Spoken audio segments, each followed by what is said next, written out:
Bapak, Ibu, dan Saudara sekalian kasih,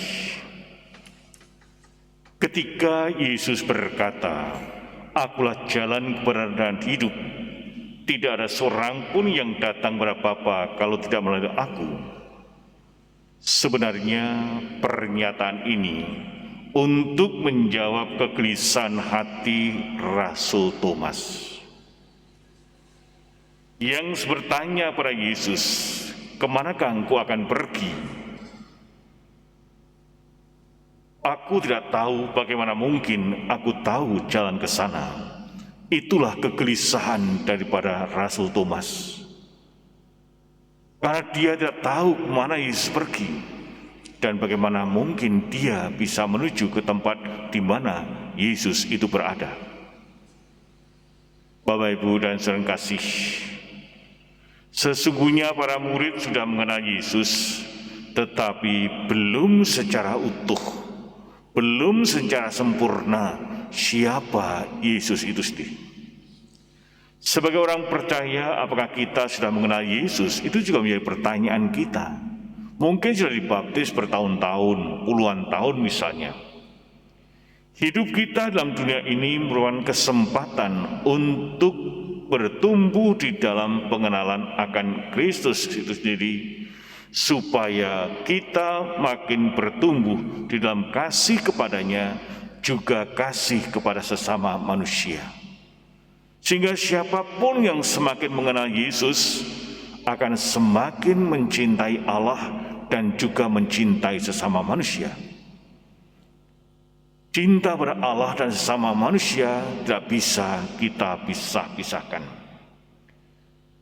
Kita dapat mengenal Yesus dengan berbagai macam cara, melalui ajarannya, melalui iman yang diinspirasikannya, melalui teladannya, melalui jasanya yang memampukan kita untuk masuk ke tempat kediaman yang abadi. Maka agar kita semakin menghayati bahwa Kristus adalah jalan kepada Bapa, kita perlu merenungkan ajaran Kristus dan kehidupannya dari lahir sampai pada wafat dan kebangkitannya, dan juga sampai dia naik ke surga. Sehingga kalau kita mau mengenal Yesus, kita harus mengenal dari kelahirannya sampai kenaikannya. Kita tidak bisa hanya mengenal Yesus dengan hanya sepotong, misalnya kemuliaannya atau kenaikannya ke surga. Tidak, kita harus mengenal bagaimana dia lahir di dalam dunia ini. Bapak, Ibu, dan saudara kasih, dengan merenungkan kehidupan Yesus, maka kita akan dapat mengarahkan hidup kita sesuai dengan kehendak-Nya. Itulah sebabnya banyak orang dapat bertumbuh secara rohani dengan berdoa rosario. Karena doa rosario pada dasarnya adalah doa permenungan peristiwa-peristiwa hidup Yesus. Ada peristiwa gembira, peristiwa sedih, peristiwa terang, dan sebagainya. Kalau itu sungguh-sungguh kita hayati dan kita renungkan dengan baik, itulah kehidupan Yesus yang dijalaninya. Juga pada waktu kita jalan salib, stasi demi stasi, itulah perjalanan hidup Yesus. Dengan permenungan tersebut, umat beriman dibawa untuk lebih menghayati rencana keselamatan Allah yang dinyatakan di dalam pribadi Kristus.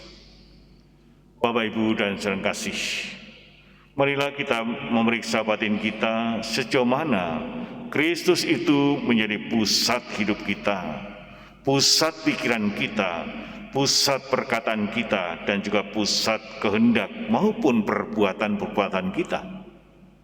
Kita sebagai pengikutnya katanya, tapi apakah dia menjadi pusat kehidupan kita?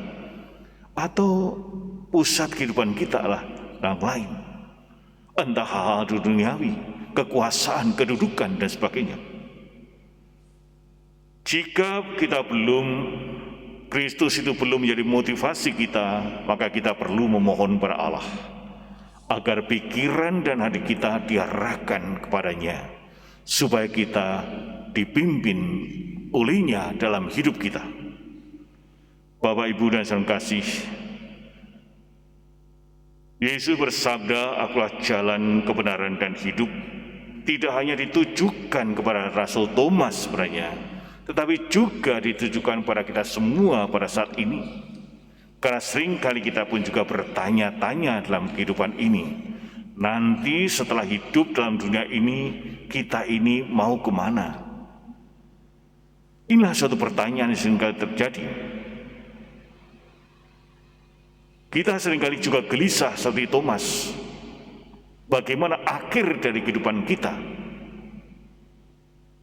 Kristus adalah kebenaran, sebab dengan kedatangannya ke dunia, Dia menunjukkan bahwa Tuhan setia kepada janji-janjinya.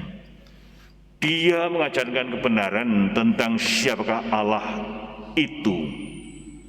Kristus mengajarkan kepada kita bahwa penyembahan yang sejati adalah yang dilakukan di dalam roh dan kebenaran. Artinya adalah penyembahan sejati kepada Allah Bapa adalah dilakukan lewat pribadi Yesus, yang adalah sang kebenaran itu sendiri. Yesus adalah kebenaran Allah yang turun di tengah-tengah dunia, yang ada di tengah-tengah kita.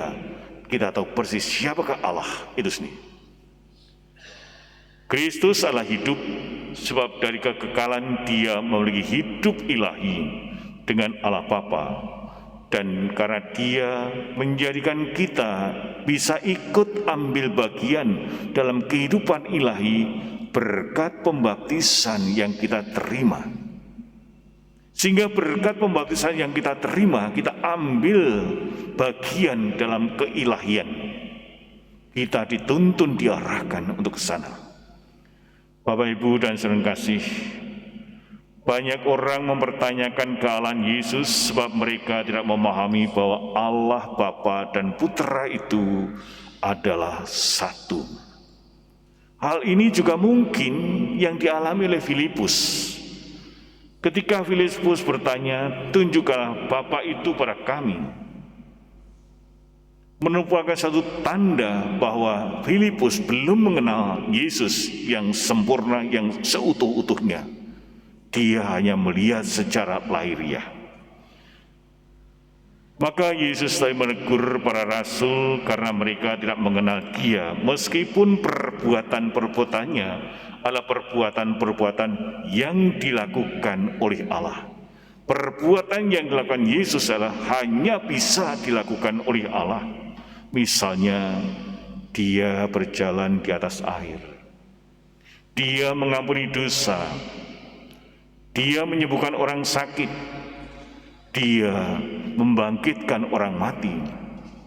Namun itu semuanya Filipus tidak bisa menembus bahwa itu adalah pekerjaan-pekerjaan Allah. Maka dia sampai bertanya, "Tunjukkanlah Bapa kepadaku, cukup bagi saya." Karena inilah mengapa Yesus menegur Filipus, karena dia tidak mengenal kodrat kealahan Yesus melalui kemanusiaannya. Jadi hanya melihat secara lahiriah, tidak melihat apa yang dilakukan Yesus itu sungguh-sungguh pekerjaan Allah, bukan pekerjaan manusia. Bapak, Ibu, dan saudara kasih, sebelum tata perayaan Ekaristi baru, aklamasi umat setelah Injil dibacakan dalam perayaan Ekaristi berbunyi, "Sabdamu adalah jalan, kebenaran, dan hidup kami." Ketika umat menjawab itu, menyanyikan itu dengan mantap, dengan penuh gembira, "Engkaulah jalan, kebenaran, dan hidup kami." Hanya sekarang tidak diucapkan lagi karena ada TPE baru, tapi itu bisa kita renungkan, karena itu mempunyai arti yang sangat dalam sekali. Dengan aklamasi tersebut, umat beriman menyatakan bahwa seluruh sabda Allah adalah jalan, kebenaran, dan hidup. Seluruh sabda Allah yang kita dengar, sabda Tuhan itu bukan hanya menjadi jalan, kebenaran, dan hidup, tetapi adalah jalan, kebenaran, dan hidup itu sendiri. Maka waktu aklamasi umat menjawabnya dengan penuh semangat, Gusti. Bapak, Ibu, dan saudara kasih, kita semua memilih Yesus sebagai jalan kebenaran dan hidup. Yesus akan menyediakan tempat bagi kita di rumah Bapa dalam kerajaan surga. Kita tidak perlu takut, kita tidak perlu cemas, kita tidak perlu gelisah, karena Kristus sendiri telah memberikan jaminan bahwa di rumah Bapa ada begitu banyak tempat bagi kita semuanya. Mengapa kita harus takut? Yang diminta dari kita adalah supaya kita tetap setia beribadah kepadanya dengan takwa, bertindak arif dan bijaksana, serta tekun mendengarkan dan juga melaksanakan ajarannya. Maka sukacita dan hidup yang kekal akan dianugerahkan kepada kita semua. Maka mari kita renungkan, kita sadari bahwa Yesus adalah jalan kebenaran dan hidup kita. Sekali juga kita setia padanya, mendengarkan sabdanya, melaksanakan sabdanya di dalam hidup kita. Terlebih-lebih kita akan semakin mengenal Dia dalam bulan Mei ini lewat kalau kita doa rosario, lewat peristiwa-peristiwa. Itulah hidup Yesus yang sebenarnya, yang akan mengantar kita kepada kebahagiaan kalau kita mampu menghayatinya, melaksanakan dalam hidup kita sehari-hari.